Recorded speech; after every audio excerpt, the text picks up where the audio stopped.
আজকের এই ঘটনাটি কিন্তু লন্ডনের, হ্যাঁ? লন্ডনের একটি ঘটনা এবং লন্ডনের একটি বেকারি নিয়ে ঘটনা।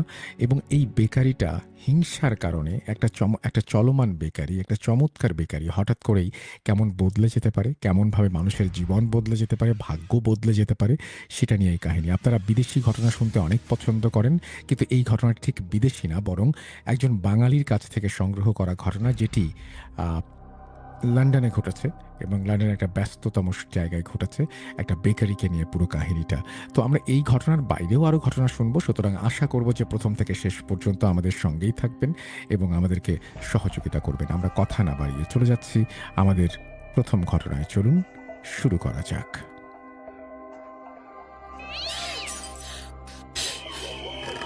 আজ আবার শুনতে পাচ্ছেন শব্দটা? ভয়ের আরেক নাম ভূত.com with Russell.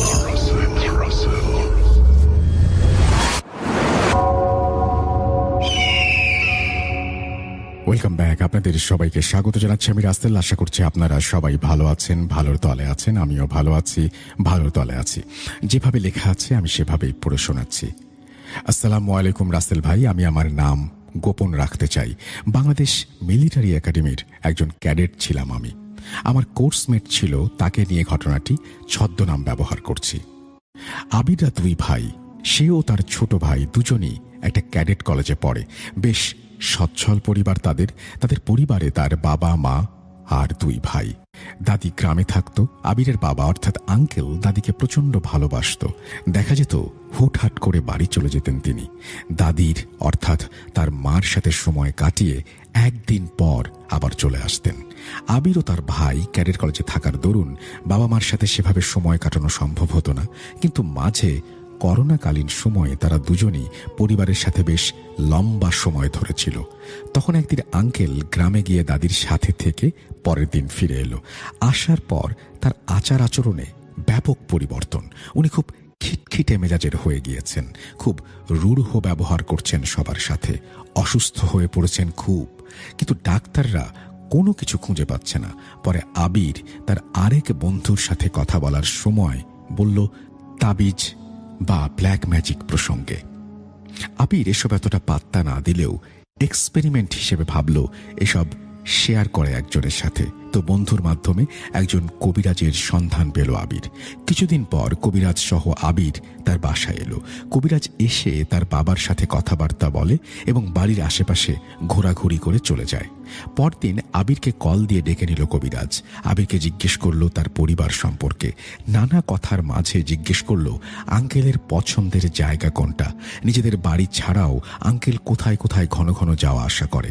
আবির বলল যে গ্রামের বাড়িতে দাদির জন্য প্রায় তিনি যান এবং তাছাড়া বাড়ি তুলছেন গ্রামে, সেজন্য সেখানে দেখাশোনা করতে হয়। কবিরাজ বলল তিনি আবিরদের গ্রামের বাড়ি যাবেন। কিছুদিন পর সব ঠিকঠাক করে রেডি করে আবির আর কবিরাজ তাদের গ্রামের বাড়ি যায়। ওখানে গিয়ে কবিরাজ তাদের নতুন তোলা বিল্ডিং এর আশেপাশে ঘুরে দেখে। তার কিছুক্ষণ পরে কবিরাজ বাড়ি বাঁধ দিয়ে দেয়। সে সময় কবিরাজের নাক দিয়ে রক্ত পড়তে শুরু করে। বাঁধ দেয়া শেষ হলে নাকের রক্ত মুছে আবিরকে সাথে নিয়ে বাড়ির ভেতরে প্রবেশ করে। নতুন উঠছে বিল্ডিং, কিছুদিন আগে পিলার এবং সেই সাথে ইটের দেয়াল বসানো হয়েছে। কবিরাজ একটা দেয়ালের কাছে এসে বলল দেয়ালটাকে ভাঙার ব্যবস্থা করতে। আবির কিছুটা ইতস্তত করল, কারণ নতুন তোলা দেয়াল, বাবা যদি কিছু বলে। পরে কবিরাজ বলল যে দেয়াল নতুন করে তোলার খরচপাতি উনিই দিয়ে দেবেন যদি কিছু না থাকে। তারপর দেয়াল ভাঙার মতো কিছু না পেয়ে চাচাদের মাধ্যমে কুড়াল নিয়ে আসা হলো এবং কুড়ালের পেছনের অংশ দিয়ে দেয়ালটা ভাঙতেই বেরিয়ে এলো একটা পুতুল। পুতুলটা চুলে বাঁধা এবং টুথপিক ঢোকানো, সাথে একটা কাগজে কি সব উদ্ভট লেখা এবং চিহ্ন। পরে কবিরাজ এই সব কিছু ডিসপোজ করলেন। সবকিছু ডিসপোজ করা শেষে আবির কবিরাজকে জিজ্ঞেস করলো এসব কে করেছে। কবিরাজ বলল তাদের রীতিতে নেই কখনো এই উত্তর দেয়ার, কারণ ব্ল্যাক ম্যাজিক যে জিনের মাধ্যমে করেছে, যদি কে করেছে সেটার উত্তর জানিয়ে দেয়া হয় তাহলে কবিরাজের নিজেরও ক্ষতি করবে সেই জিন। তারপর আবির জিজ্ঞেস করে এসব কেন করেছে। কবিরাজ বলল যে সম্পত্তির লোভে এই সব করা হয়েছে। এর ফলে আবিরের বাবা অসুস্থ হয়ে মারা যাবার পাশাপাশি তার উত্তরাধিকার হিসেবে যারা আছে তারা মেধাশূন্য হয়ে পড়বে এবং পাগল হয়ে যাবে। এতে করে সম্পদের কোনো উত্তরাধিকার থাকবে না। আবির বাসায় ফিরে এলো। আঙ্কেলও কিছুদিনের মধ্যে আস্তে আস্তে সুস্থ হয়ে উঠল। সবকিছু স্বাভাবিক চলছিল। আঙ্কেল গ্রামে গিয়ে আবার বাড়ি তোলার কাজ শুরু করলেন। সবকিছুই ঠিকঠাক। করোনা পরিস্থিতিও তখন মোটামুটি একটা স্বাভাবিক অবস্থায় এসেছে। তারপর এইচএসসি দিয়ে আবির যখন বাসায় ফিরে আসে তখন কিছুদিন পরে তার ছোট ভাই ছুটি শেষে কলেজে চলে যাবে। যেদিন চলে যাবে তার আগের দিন হুট করে আঙ্কেল বলছেন তিনি বাড়ি যাবেন। তার মাকে দেখার খুব ইচ্ছে হচ্ছে, কিন্তু তার পরদিন আবিরের ছোট ভাই কলেজে যাবে দেখে আঙ্কেলকে সেদিন না যাওয়ার জন্য অনুরোধ করা হয় এবং বলা হয় কাল কলেজে পৌঁছে দিয়ে তারপর যেন তিনি দাদির কাছে যান। আঙ্কেল সাধারণত কখনো এরকম করেন না, কিন্তু উনি কাঁদতে কাঁদতে আবিরের ভাইকে বলেছিলেন আজই তার যেতে হবে। উনি ক্ষমা চাইছিলেন তার ছোট ছেলের কাছে, কাল তাকে কলেজে দিয়ে আসতে পারবেন না। বাবার কান্নার জন্য ছোট ভাই পরে মেনে নিল এবং বলল সাবধানে যেতে। আঙ্কেল রওনা দিল। উনি গ্রামে পৌঁছে সবাইকে জানালো উনি গ্রামে পৌঁছেছেন, রাতটা থেকে পরদিন আসবেন। এদিকে আবিরের ছোট ভাইও পরদিন গাড়িতে করে রওনা দিল কলেজের উদ্দেশ্যে। কলেজে পৌঁছানোর সাথে সাথে গেটে থাকা গার্ড ছোট ভাইকে বলল তার স্যার তাকে ডাকছে। স্যারের কাছে গিয়ে ছোট ভাই শুনল তার বাবা অসুস্থ। এখনই তাকে বাসায় ফিরে যাওয়ার জন্য আকস্মিকভাবেই ছুটি দেওয়া হয়েছে। তবে তাকে বলা হলো সে যেন গ্রামের বাড়ি যায়। ছোট ভাই তৎক্ষণাৎ গাড়ি করে গ্রামের বাড়ি রওনা দিল। পথে কল দিল আবিরকেও তার মাকে, কেউ ফোন ধরছে না। ছোট ভাই আন্দাজ করে নিল কি হতে পারে। বাড়ি পৌঁছে সে দেখে লোকের ভিড়, পুলিশ সহ সবাই দাঁড়িয়ে আছে। ভেতরে গিয়ে সে দেখে আঙ্কেলের মরদেহ। আঙ্কেল গতরাতে গলায় দড়ি দিয়ে ফ্যানে ঝুলে আত্মহত্যা করেছে। আঙ্কেলের জন্য সেই সপ্তাহে মিলাদের আয়োজন করা হয়েছিল। মিলাদে ওই কবিরাজটা এসেছিল। কবিরাজ অপেক্ষা করছিল। আবির কিছুটা ফ্রি হতে কবিরাজ আবিরের সাথে কথা বলতে চাইল। কবিরাজ আবিরকে বলল দ্বিতীয়বার আঙ্কেলের ওপরে ব্ল্যাক ম্যাজিক করা হয়েছে এবং খুব শক্তিশালী জাদু ছিল এটি। কিন্তু আঙ্কেলের শোকে আবির তখন এসব বিশ্বাস করতে না পেরে কবিরাজের সাথে দুর্ব্যবহার করে। অবস্থা বুঝতে পেরে কবিরাজ আবিরকে বলে সেও তার ভাই যেন সাবধানে থাকে।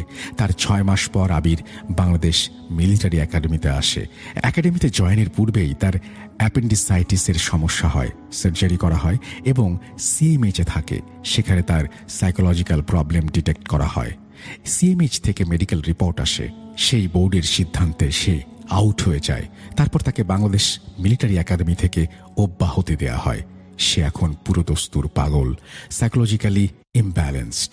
আঙ্কেলের মৃত্যুর কিছুদিন পরে তার ছোট ভাই ক্যাডেট কলেজ থেকে পালিয়ে যায়। ফলস্বরূপ তাকে ক্যাডেট কলেজ থেকে বহিষ্কার করা হয়। তার ছোট ভাইও এখন ধীরে ধীরে সাইকোলজিক্যালি ইমব্যালেন্সড হয়ে যাচ্ছে। সমস্যার সমাধান কোথায় আমার জানা নেই।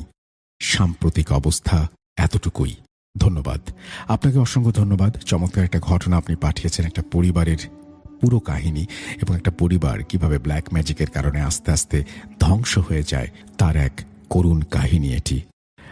আমরা ব্ল্যাক ম্যাজিকের মতন এই ব্যাপারগুলো থেকে নিজেদেরকে যতটা সম্ভব নিরাপদ রাখি এবং অবশ্যই এরকম কোনো সমস্যার সম্মুখীন হলে আমরা যারা বোঝেন তাদের সাথে কথা বলি এবং সমস্যা সমাধানের চেষ্টা করি। এটাই প্রত্যাশা থাকবে।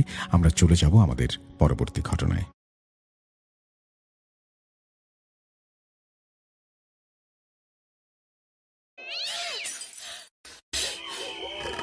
আজ আবার শুনতে পাচ্ছেন শব্দটা? ভয়ের আরেক নাম ভূত.com with Russell.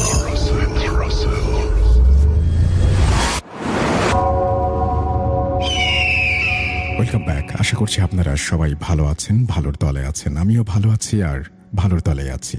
কোনো কথা না বাড়িয়ে ঘটনায় যেতে চাই, তবে একটা অনুরোধ করতে চাই, যারা এখনো পর্যন্ত আমাদের ইউটিউব চ্যানেলটি সাবস্ক্রাইব করেননি সাবস্ক্রাইব করে ফেলবেন এবং অবশ্যই বেল আইকনটিতে ক্লিক করতে ভুলবেন না। আমরা এই 14ই ফেব্রুয়ারি অর্থাৎ যখন ভূত.com পূর্ণ করবে তার 6ষ্ঠ বছর, সেই সময় হতে চাই এক 2 মিলিয়নের বিরাট পরিবার। আশা করছি আপনাদের সাপোর্ট পাবো। যেভাবে লেখা আছে আমি সেভাবেই পড়ে শোনাচ্ছি। আসসালামু আলাইকুম রাসেল ভাই ও প্রিয় শ্রোতা, আমি সিফাত আলম বলছি চট্টগ্রাম থেকে। প্রতিটি ঘটনার পেছনেই একটা গভীর আবেগ আর কষ্ট লুকিয়ে থাকে। আজকের ঘটনাটিও তার ব্যতিক্রম নয়। এই ঘটনাটি আমি আমার এক বন্ধুর বড় আপু মায়েদা আপুর কাছ থেকে পেয়েছি। এই নামটি ছদ্মনাম। উনি ইংল্যান্ডে থাকেন। মাসখানেক আগে বাংলাদেশে এসেছিলেন। তিনি নিয়মিত ভূত.com শোনেন। আগেও ভূত এফএমের একজন নিয়মিত শ্রোতা ছিলেন।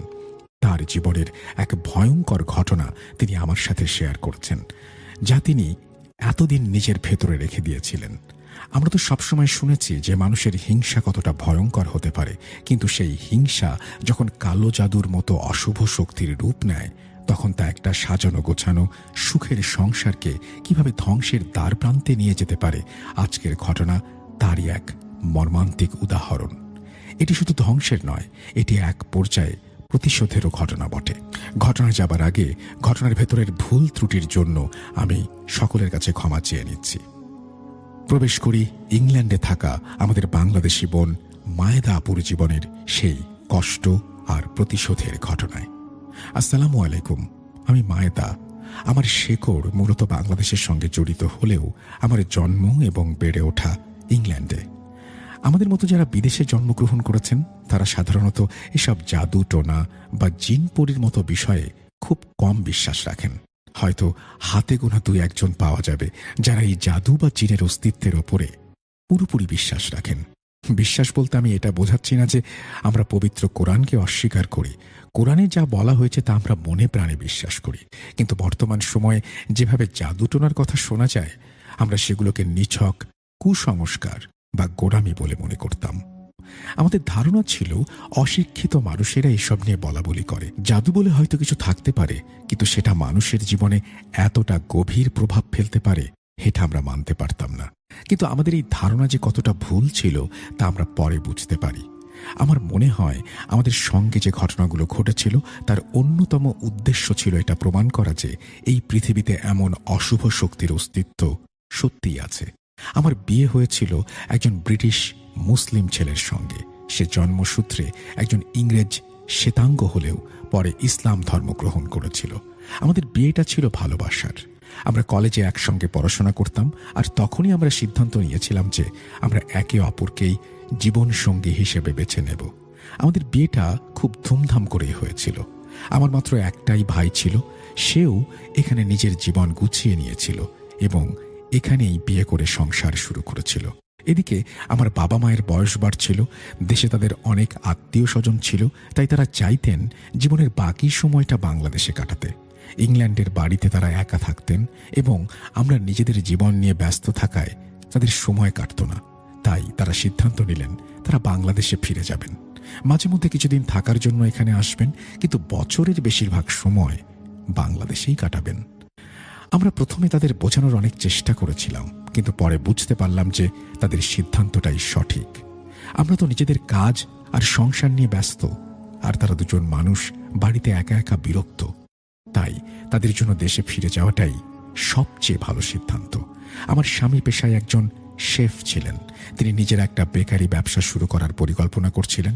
তিনি যে জায়গায় দোকানটা দিলেন ঠিক তার সামনে আগে থেকে একটা পুরনো বেকারি ছিল, যেটা একজন বাঙালি ভদ্রলোক চালাতেন।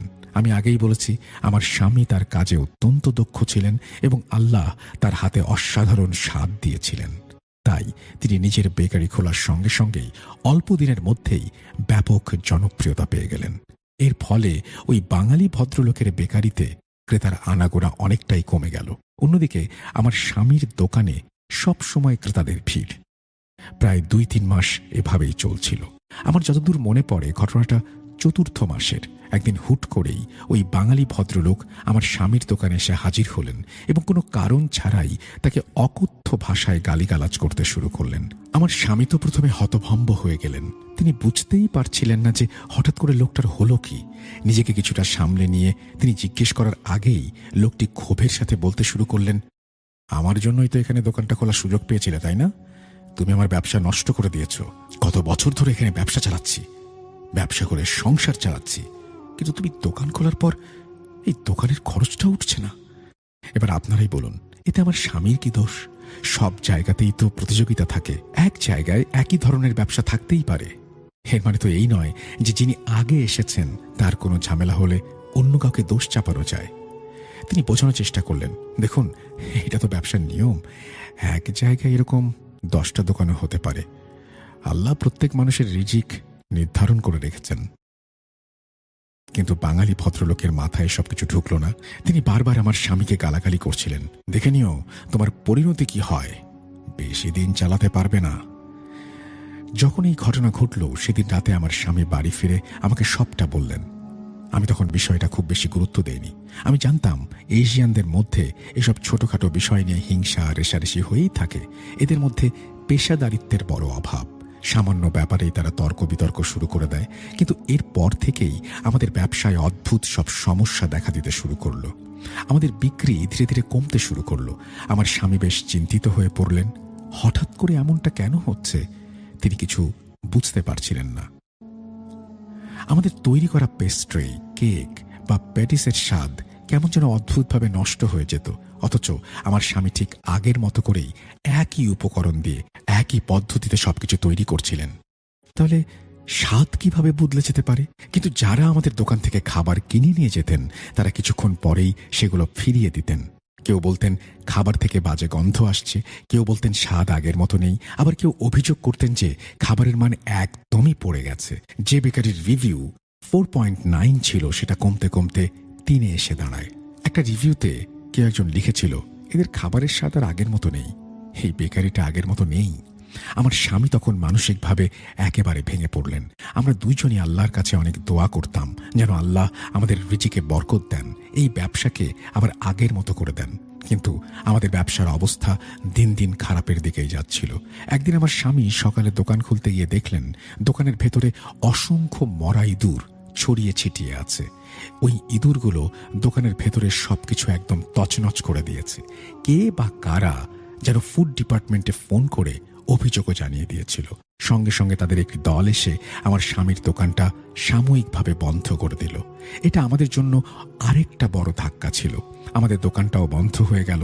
আমরা আইনি লড়াই করে দোকানের উপর থেকে সেই নিষেধাজ্ঞা তুলে নিলাম। আমার স্বামী যে মসজিদে নামাজ পড়তেন সেখানকার ইমাম সাহেব তিনি তার জীবনের এই কঠিন পরিস্থিতির কথা শুনলেন। তিনি এও জানলেন একজন বাঙালি লোক তাকে কিছুদিন আগে হুমকি দিয়েছিল এবং তার উপরে প্রচণ্ড ক্ষিপ্ত হয়েছিল। তখন ইমাম সাহেব ইস্তেখারা করে একটি দোয়া পড়তে বললেন এবং পরামর্শ দিলেন, বাবা তুমি আল্লাহর নাম নিয়ে আবার দোকান চালু করো, আর যখনই কোনো সমস্যা তৈরি হবে আগে অবশ্যই এই দোয়া দিচ্ছে এটা 100 বার পড়ে নেবে। এবার আমরা আল্লাহর নাম নিয়ে সেই বেকারিটা আবার নতুন করে খুললাম। দোকানটা নতুন করে সাজানো হলো এবং আগের চেয়েও ভালোভাবে সবকিছু গোছানো হলো। আর আল্লাহ আগের থেকেও অনেক বেশি সাহায্য করলেন। আমার স্বামী যখন সকালে বেকারির জিনিসপত্র বানাতে শুরু করতেন তার আগে অবশ্যই সেই দোয়াটি পড়ে নিতেন, আর তারপর সেই পুরনো স্বাদ যা কোথায় যেন হারিয়ে গিয়েছিল তা আবার ফিরে এলো। আমাদের পুরনো ক্রেতারা আবার দোকানে আসতে শুরু করলেন এবং খাবারের প্রশংসা করতে লাগলেন। হ্যাঁ হ্যাঁ, এটাই তো সেই স্বাদ যা আমরা খুঁজছিলাম। আমাদের রেটিংও বাড়তে শুরু করলো। অন্যদিকে ওই বাঙালি লোকটার ব্যবসা আবার আগের মতো মন্দা যেতে লাগলো। সে প্রায়ই রাগী চোখে আমাদের বেকারির দিকে তাকিয়ে থাকতো। এটা আমার স্বামী আমাকে বলেছিল। আল্লাহ যখন আমাদের ব্যবসায় বরকত দিলেন তখন আমরা ভেবেছিলাম যে যাক, আল্লাহর রহমতে বিপদ কেটে গেছে। ততদিনে আমার একটি ছেলেও হয়েছে। আমি আমার ছেলেকে নিয়েই পুরোপুরি ব্যস্ত থাকতাম, আর আমার স্বামী তার ব্যবসা নিয়ে সুখে শান্তিতে দিন কাটাচ্ছিল। কিন্তু একদিন আমার স্বামী বাড়ি ফিরে এসে আমাকে জানালো যে ওই বাঙালি লোকটা আবার দোকানে এসেছিল এবং তাকে প্রাণে মেরে ফেলার হুমকি দিয়েছে। তুমি এখনই পুলিশকে ফোন করো, আমি বললাম। আমার স্বামী পুলিশকে ফোন করে অভিযোগ করলেন।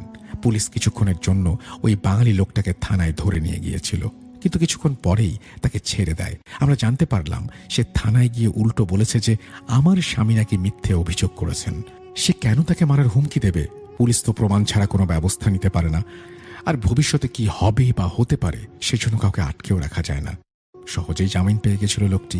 কিন্তু এর কিছুদিন পর থেকেই আমাদের বাড়িতে এবং দোকানে অদ্ভুত সব ঘটনা ঘটতে শুরু করলো। একদিন আমার স্বামী দোকান খুলে দেখেন দোকানের ভেতরে মেঝেতে অসংখ্য লেবু পড়ে আছে, আর সেই লেবুগুলোর ভেতরে সবুজ মরিচ ঢোকানো। আমার স্বামী তো অবাক। তিনি দোকানের কর্মচারীদের জিজ্ঞেস করলেন, কিন্তু সবাই বলল এই বিষয়ে কিচ্ছু জানে না। সিসিটিভি ক্যামেরায় ফুটেজ পরীক্ষা করা হলো।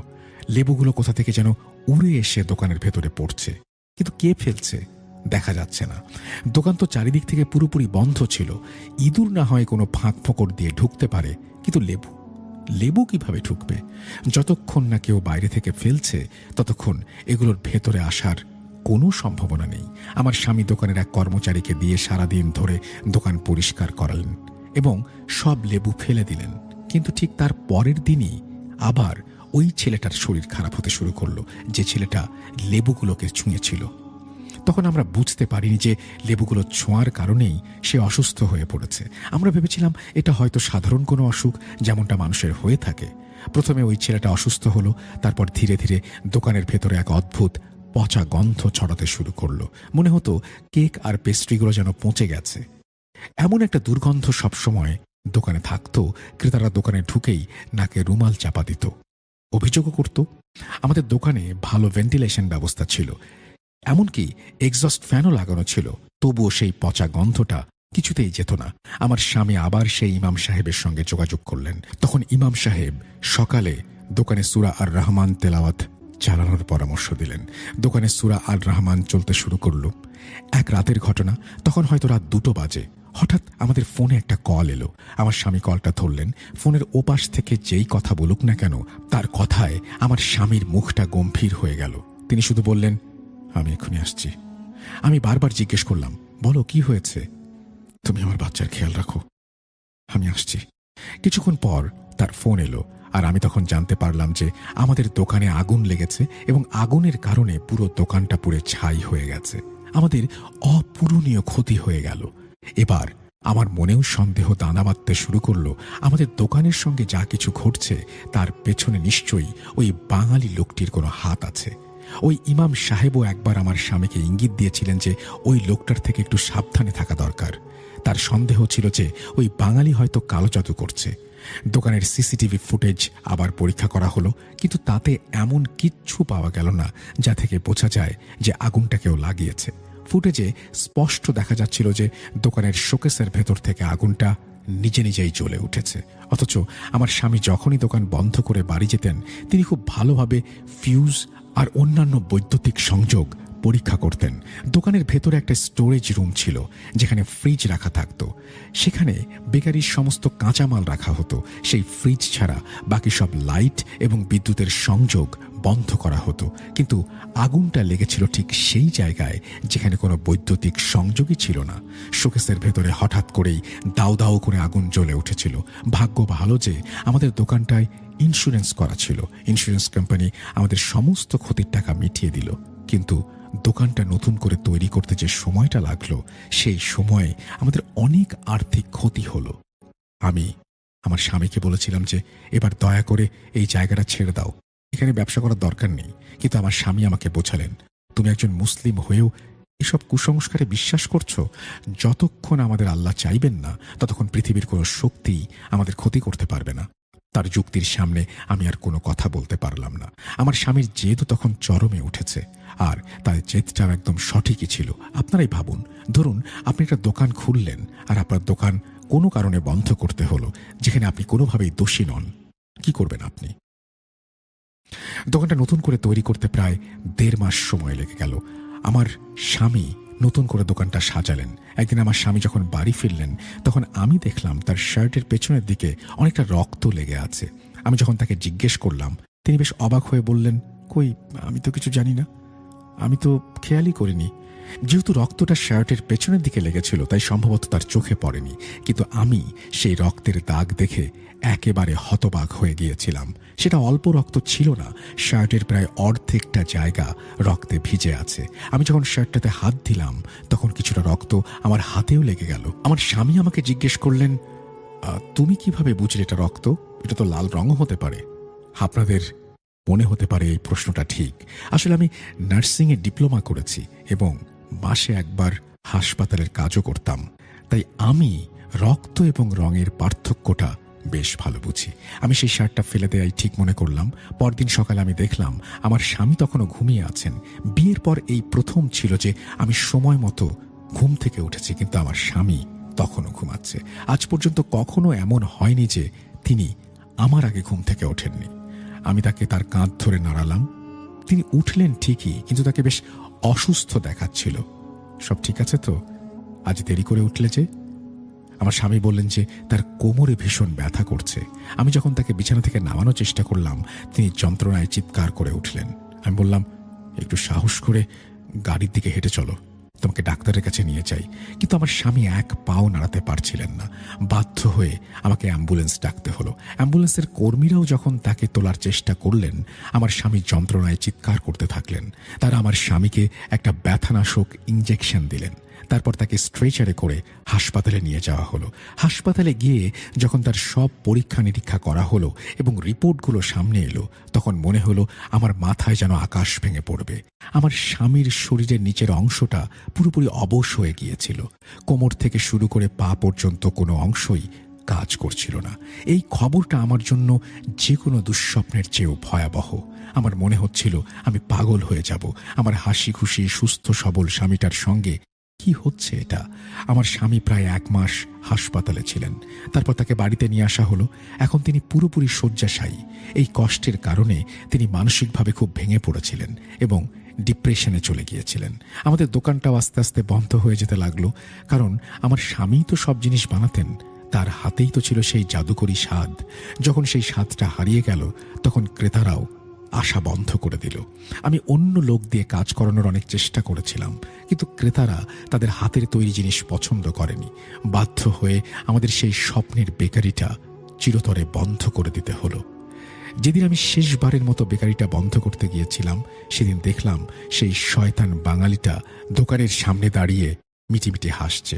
আমার মন চাইছিল ছুটে গিয়ে লোকটাকে খুন করে ফেলি, কিন্তু তখন আমার ছোট্ট ছেলেটার কথা আর আমার অসুস্থ স্বামীর কথা মাথায় এলো। আমি যদি জেলে যাই, তাহলে ওদের দুজনের কি হবে? আমি ততদিনে পুরোপুরি নিশ্চিত হয়ে গিয়েছিলাম যে এর পেছনে ওই লোকটারই হাত আছে, কিন্তু আমার কাছে কোনো প্রমাণ ছিল না। এই বিষয়টা নিয়ে নিশ্চিত হওয়ার জন্য আমি অনেক মানুষের সঙ্গে যোগাযোগ করেছি, কিন্তু কেউই আমাকে কোনো স্পষ্ট উত্তর দিতে পারেনি। সবাই শুধু টাকা হাতানোর ধান্দায় থেকেছে। কেউ কোনো সঠিক পথের সন্ধান দেয়নি। বাধ্য হয়ে আমাকে একজন জাদুকরের সঙ্গে যোগাযোগ করতে হলো। সেই জাদুকর আমাকে বিস্তারিত খুলে বলল, কে জাদু করেছে, কিভাবে করেছে, সবকিছু সে আমাকে জানিয়েছিল। তার বলা প্রতিটি কথা 100% সত্যি। সে আমার স্বামীর শার্টে রক্তের দাগের কথা, এমনকি সেই বাঙালি লোকটার নাম পর্যন্ত বলে দিয়েছিল। আমার ভেতর তখন প্রতিশোধের আগুন দাও দাও করে জ্বলছে। আমি ওই জাদুকরকে বললাম, আমি এই বাঙালি লোকটার উপর জাদু করতে চাই, যে আমার জীবনটা নষ্ট করে দিয়েছে। ওই জাদুকর আমার কাছে বেশ মোটা অঙ্কের টাকা চাইল। আমি প্রথমে তাকে অর্ধেক টাকা দিয়ে দিলাম, আর বাকি কাজ হওয়ার পরে দেব বলে জানালাম। তারপর যা যা নাটক আমাদের সঙ্গে হয়েছিল, সেই একই ঘটনাগুলো এবার তার সঙ্গেও ঘটতে শুরু করলো। কারণ যারা আগে আমাদের বেকারিতে কাজ করত, তাদের মধ্যে একজনকে ওই বাঙালি নিজের দোকানে কাজে রেখেছিল। তার মাধ্যমে আমি সব খবর পেতাম। আমি প্রতি 10-15 দিন পর পর কোনো না কোনো বাহানায় তাকে ফোন দিতাম, আর কথায় কথায় তার থেকে সব খবর বের করে নিতাম। ম্যাডাম, যা যা খারাপ ঘটনা আগে আমাদের দোকানে ঘটতো, তাই ঘটছে।